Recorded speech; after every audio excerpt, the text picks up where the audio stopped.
कशा सर्वजण अपेक्षा करते तुम्ही सर्वजण ठीकच असाल। मी प्रियंका तुम्हा सर्वांचं माझ्या YouTube चॅनल मध्ये खूप सारं स्वागत करते।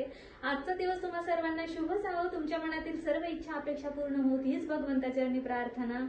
तर न फ्रेंड, जसं की मी कालच्या व्हिडिओमध्ये तुम्हाला सांगितलेलंच आहे की माझ्या आईची ओटी भरायची आहे मला, आणि त्यासाठी मी तयारी करत आहे। आणि कालच्या दिवशी मी साडी सुद्धा आणलेली आहे। तर तेच मला तुमच्याशी शेअर करायचंय की आज ना मी आता स्वयंपाक वगैरे करायला घेतलेला आहे। पुरणपोळीचा घाट घातलेला आहे, त्यामुळे मग आता स्वयंपाक करते। आणि बऱ्यापैकी आता स्वयंपाक उरकलेला आहे। किचन मध्ये गेले की मी तुम्हाला शेअर करते ते काय काय केले ते। तर ना आता थोड्या वेळाने माझी आई वगैरे येईल, तर तेव्हा मग मी तुम्हाला जे काय असेल तर ते सुद्धा मी शेअर करेलच। तर चला, स्टे कंटिन्यू। तर मंडळी, तुम्हाला आज ना किचन वर थोडा पसारा वाटत असेल तर ते पसारा वगैरे स्किप करा। तर इथे मी बनवलेला आहे, ह्याच्यामध्ये भाताची वगैरे तयारी झालेली आहे। भात बनवलाय ह्यामध्ये, हे खाली ठेवते।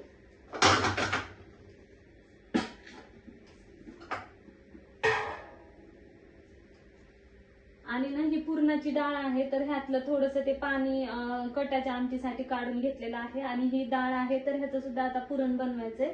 पाणी वगैरे सगळं ह्यामधलं हे झालेलं आहे, व्यवस्थित खाली हे होऊन गेले, म्हणजे चाळणीतून नाही का पाणी वगैरे जास्त असेल तर ते थोडंसं मग पुरण आपलं असं चिपकू चिपकू होतं। तर त्यामुळे तर चला आपण आता पुरण करायला सुरुवात करूया।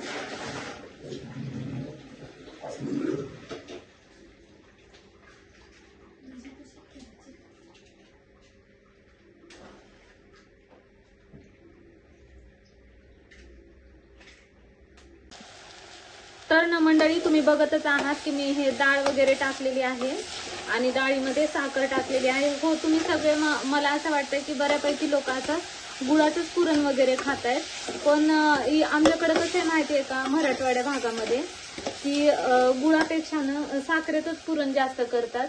थोडंसं बोलण्याच्या नादामध्ये खाली चिपकलेलं सुद्धा आहे।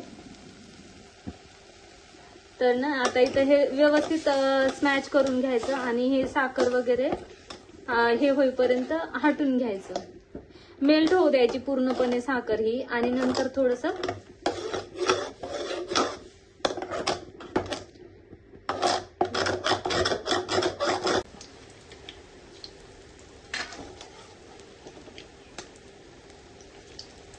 तर ना इथे भजे तळायचं माझं चाललेलं आहे। आणि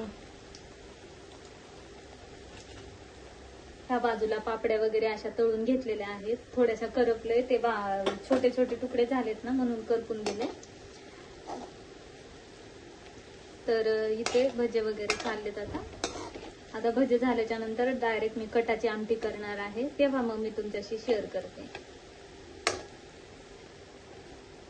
चला तर मंडळी, आता माझा स्वयंपाक वगैरे करून झालेला आहे। बाय द वे सगळं काही पुरणाचा स्वयंपाक झालेला आहे आणि आई सुद्धा आलेली आहे, तुम्हाला पुढे दाखवतेच मी। तर इथे मी काय काय स्वयंपाक केलाय ते तुमच्याशी शेअर करते, तर बघा।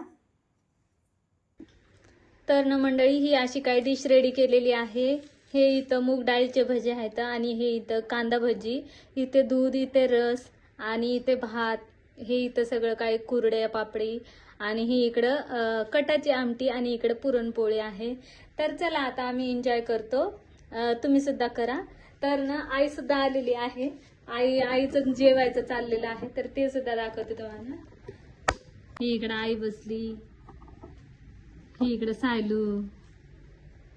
तर न मंडळी, जेवण वगैरे झालं, आणि जेवण वगैरे झाल्याच्या नंतर आम्ही मायलेकीने थोडासा आराम केला, गप्पा केल्या, आणि त्यानंतर कुठे आम्ही तयारीला लागलो, कारण आजचं डेकोरेशन तर झालंच पाहिजे ना। तर आजचं डेकोरेशन ह्याच्यासाठी आहे की आईचा मान, आईचा सन्मान हे प्रत्येकाने तर केलंच पाहिजे। मी तरी माझ्या पद्धतीने जेवढं काय होता होईल तेवढं करण्याचा प्रयत्न करते, कारण आपल्या वडीलधाऱ्यांचा आदर आपणच केला पाहिजे। तर इथे मी माझ्या आईसाठी छोटं मोठं असं डेकोरेशन करत आहे। कसं वाटतं ते तुम्ही मला कमेंटद्वारे कळवा। तर आता इथे कधी नव्हे ते माझी आईसुद्धा उल्हासाने लागलेली आहे बरं का. म्हणजे मी करते आणि ती बसलेली होती म्हणून तिने खरं तर हे केलेलं होतं. म्हणजे माझ्यासोबत माझ्या मदतीला आली आहे ती. तर डेकोरेशनबद्दल सुद्धा तुम्ही मला सुचवाच. अजून काही वेगळं करायला पाहिजे होतं का? किंवा जे काय केलं ते योग्य आहे का? ह्यासुद्धा गोष्टी मला सुचवा. तर ना होता होईल तेवढ्या पद्धतीनं माझ्या पद्धतीनं तर करण्याचा प्रयत्नच केलेला आहे. तर ना फायनली असं काहीतरी डेकोरेशन वगैरे झालेलं आहे. खूप वेळानंतर आता कुठं फायनली हा रिझल्ट आलेला आहे. तर मी हे तुम्हाला बॅकच्या कॅमेऱ्याने नंतर दाखवेलच. पण आता सध्या जे काय केलंय ना, तर आता माझं हे सगळं काय आवरून झालंय. तर ह्यानंतर मात्र आता मी तयारी करणार आहे. बाय द वे आईची इकडं अशी तयारी चालू आहे. तर आईचं वेलकम सुद्धा करायचं आहे. बाहेर म्हणजे तिला परत बाहेर पाठवायचंय आणि वेलकम करायचंय. तर चला आता मी तुम्हाला बॅकच्या कॅमेऱ्याने मी डेकोरेशन कसं केलंय तेही दाखवते. तर ना मंडळी आता सगळी काय रेडी झालेली आहे आणि माझी सुद्धा तयारी झालेली आहे. बाय द वे आईची सुद्धा झालेली आहे. आई सुद्धा कशी रेडी झाली ना, तर ते तुम्हाला तिचं वेलकम करताना दिसणार आहे. आणि हो थोडा डिस्टर्ब होत असेल, फॅन चालूच आहे आमचा, कारण ना गरमी खूपच आहे. तर चला आपण आता आईचं वेलकम करूया. आईला थोड्या वेळासाठी आपण बाहेर जायला सांगू आणि त्यानंतर तिचं वेलकम कशी करते आणि तिचा लुक कसा आहे तेही तुम्हाला दाखवते. चला.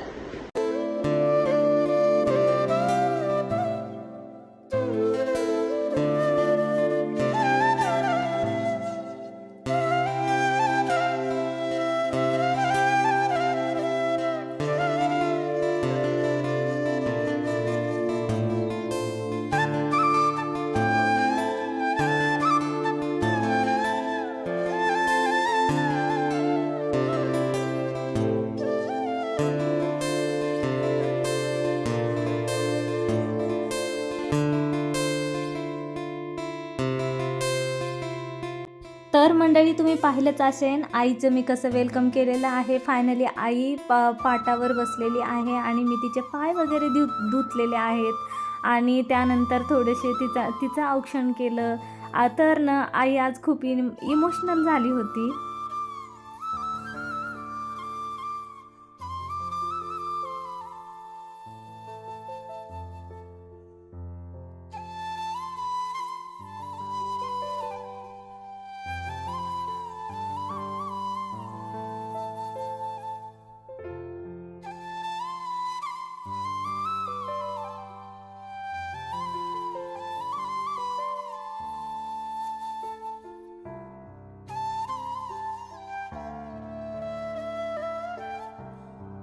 आईची ओटी वगैरे भरून झाली आणि आता आहे अधिक महिना, तर कन्यापूजनसुद्धा केलं जातं.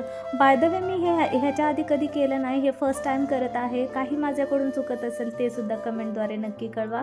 मी सुद्धा सायलीचं कन्यापूजन केलं आणि लगेच आई म्हणाली की मी सुद्धा तिला थोडंसं औक्षण करते. तर मग आईने सुद्धा औक्षण केलं.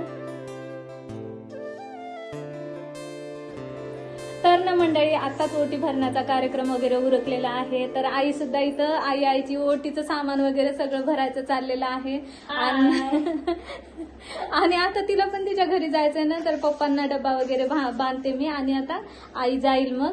तर मंडळी आजचा व्हिडिओ कसा वाटला ते कमेंटद्वारे कळवा आणि व्हिडिओला लाईक आणि चॅनलला सबस्क्राईब करायला मात्र विसरू नका. तर पुन्हा भेटूया असाच एक नवीन आणि छान व्हिडिओ घेऊन. तोपर्यंत स्वतःची काळजी घ्या. Bye bye and take care. आणि मला एक सांगायचंय की माझं जर का ओटी भरण्याच्या ह्याच्यामध्ये नाही का काही चुकलं असेल तर ते सुद्धा मला कमेंटमध्ये सांगा, कारण मी फर्स्ट टाइम असं काहीतरी करत आहे. त्यामुळे मग तर चला आता मी तुमच्याशी निरोप घेते आणि पुन्हा भेटते उद्याच्या ब्लॉगमध्ये. तर बाय बाय.